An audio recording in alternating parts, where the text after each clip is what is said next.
I'm Megan Spurline, news editor at the Vidette, the student voice of Illinois State University, and a reporter for WGLT. Welcome to Democracy's Future, a joint project between the Vidette and WGLT News. We hear from the students who will help chart the future of our democracy. On this episode of Democracy's Future, Braxton Myers is a senior political science and philosophy major at ISU. He's also an intern with the Democratic Party of Illinois. He's part of student government at ISU and successfully lobbied the town of Normal to adopt a 12-hour notice rule for landlord visits. Myers is actually from southern Missouri, where he tells Vidette reporter Ryan Nolasco his political views took shape while working at a bank. There, I saw a lot of things in terms of wealth inequality that kind of turned my head a little bit and made me question just some of the traditional values that I was sort of brought up with, of personal reliance. And I saw people struggling. And of course, in Missouri, there's not a lot of access to services that can help people who are struggling with poverty. And I think because of that, I had sort of a shift in my views, and it made me a little bit more empathetic in terms of making sure that people can have access to a lot of those services that is vital to making sure that every American, is prosperous in their own community. So. Mm-hmm. Mm-hmm. And I believe you said you had a focus on like the housing crisis, or is there another topic like related to housing? Could I just ask like your general viewpoint on that and how that relates to your position as a progressive? Yeah. So when it comes to housing, I have a lot of beliefs about trying to make housing more equitable and more affordable, especially for young people. Mm-hmm. I think across the nation, we are facing a massive housing crisis. In Bloomington Normal, we're facing a housing crisis. I think a last report that I saw said that McLean County as a whole were 8,000 units down. And with McLean, going to be growing bigger and bigger, and with even ISU funding a new residence hall that will kind of add to that years down the line, I think we need to be focusing on how can we create housing. Segueing off of that, where do you think that like students' relationship to politics, where do you think that like lies right now? Like, did you have a lot of backing with the SGA push for the was it a 12-hour notice? Yeah, 12-hour notice. We initially actually went for a 24-hour notice, but it didn't kind of shape out that way, just through conversations with stakeholders. And I feel as though that when you're living in an apartment for the first time, you're on your own for the first time. Seeing, people come into your apartment who you do not know, and seeing them come in without notice, and sort of it's a feeling of kind of losing a little bit of that dignity and a little bit of that privacy that you bought and paid for through your rent and through signing your lease. I feel as though that we had a lot of people come out because of that. Mm-hmm. But as well, I have a strong belief that, there's sort of and I'm not saying it's everywhere, but just from what I've seen sometimes, is there can be this sort of sentiment that especially sometimes with residents and with issues like this, that students can sort of be discounted, right? We could be pushed off to say, they're only going to be here for 4 years. Are we really going to put policies in place that, affect them when they're only going to be here for 4 years and then they're going to be going? But at the same time, Bloomington Normal has been asking the question, hey, so how do we keep ISU students here? And I feel like these are two questions that are sort of linked together. Mm-hmm. I think that Bloomington Normal, especially on the local level, needs to be sort of investing in policies that keep students here. Do you think that there's something that is keeping college-age people away from politics, or just maybe there is interest, just not in the typical way? Or any thoughts on that? Yeah, so I have a lot of thoughts on that. I think that there is a lot of concern about just time, We've grown up in a society in which time is money. And if you're not spending it on, working, then that means that you're not going to be able to pay for rent, pay for food. So I feel as though that getting involved in your local community, in a partisan way through, canvassing or stuff like that can feel a little bit daunting, because it feels like, hey, I'm not getting paid for this. I have some other things that I need to do. I need to put food on the table, or I need to rest from, all this week and kind of overworking myself. But there's also components of maybe saying that it's a little bit out of reach. We're a very issues-based generation. We've grown up in the time of the internet, in which we feel very strongly about issues. Like housing is my issue that I feel very, very strongly about. But I think because of that, it can make us feel like we have to be in our niche a little bit.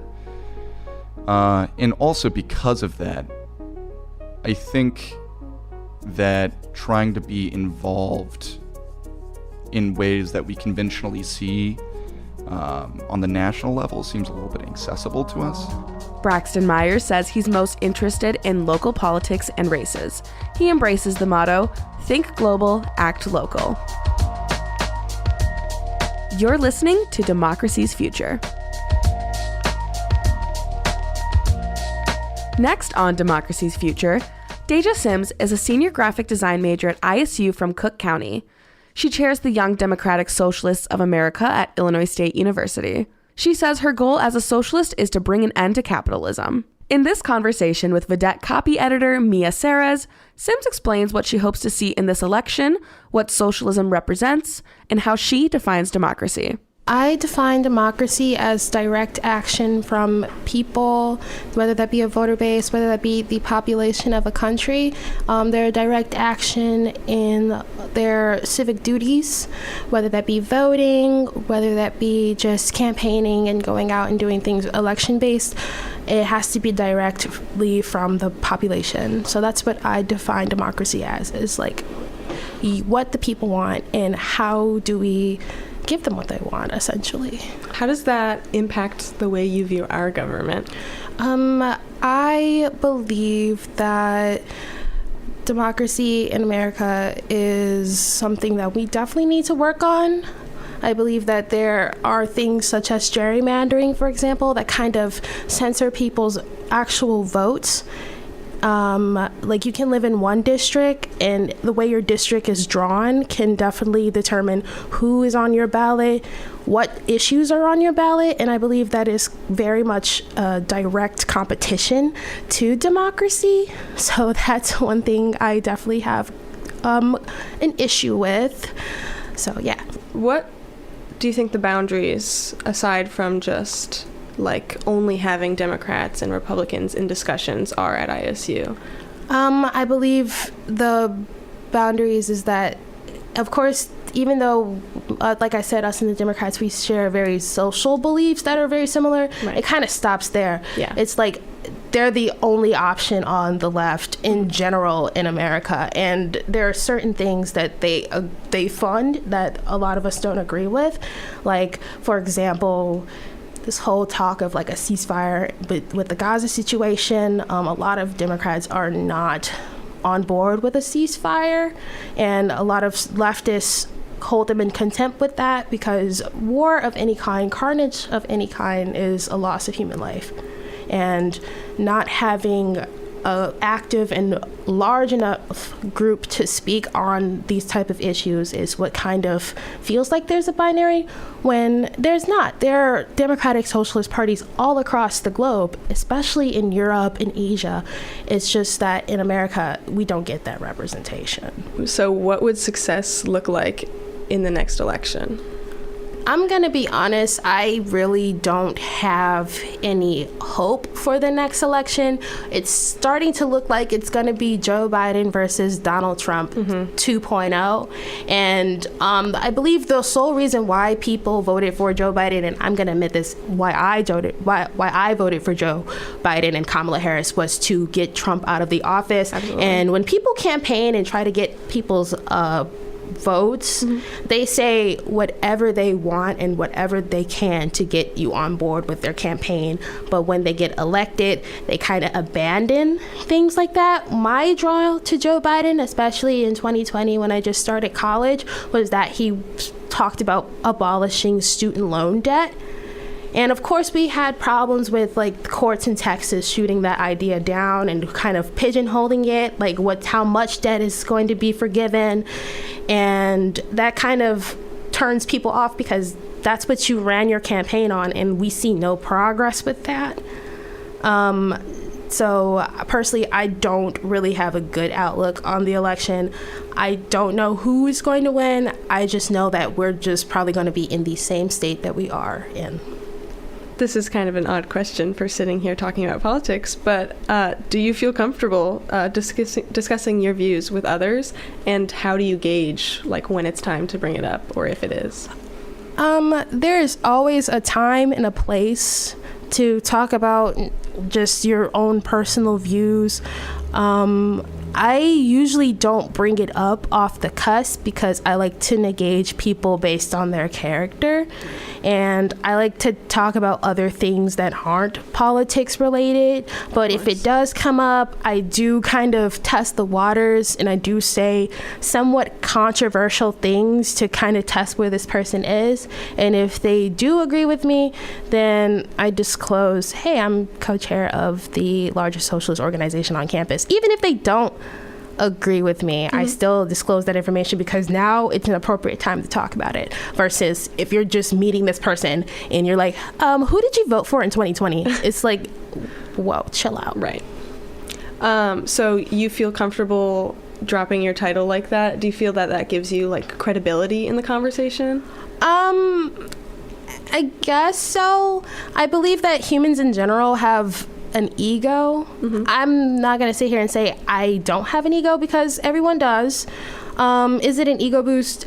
Somewhat, but also it's also due to experiences of being the chair of the Socialist Club on campus and getting to interact with different types of political opposition or support. That also kind of brings my credibility up a little bit more because I get to talk to different people and I get to speak at different like events. So it kind of does. How have people reacted when you talk about your associations on campus? They usually are, it's usually quite positive. I'm like, for example, I'm in a sorority, and my sorority sisters really don't talk to me about my political affiliations, but they do know that I'm chair of the YDSA, and they're like whenever they have like questions about socioeconomic problems, whether it be like for a class or just like to get a better understanding on something, they do go to me, and they're like, so what about this issue? What about this issue that's in the news? Like, how do you feel about it? And I just give it like give it to them straight, how I feel about certain things. So, it really depends. Have I faced some opposition for it? Probably. And if I have, I either don't really know or I don't really care. How do you go about taking down capitalism? One good political strategy that has worked, even now and especially during the civil rights era, is boycotts.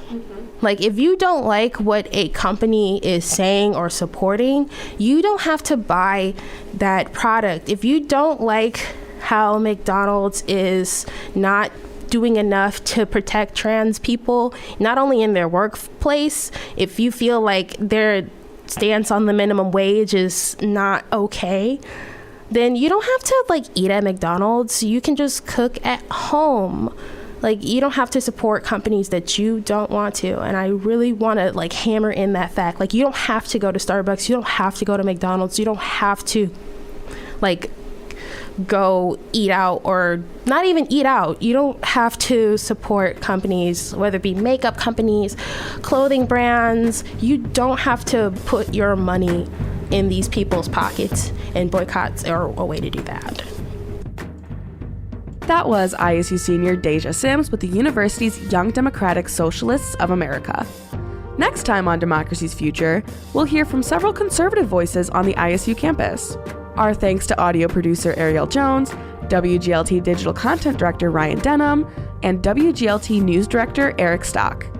Please give us your feedback on this series, and let us know if there are certain issues you'd like us to explore.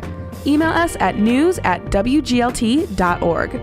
Subscribe to Democracy's Future on the NPR app or wherever you get your podcasts. Until next time, I'm Megan Spurline.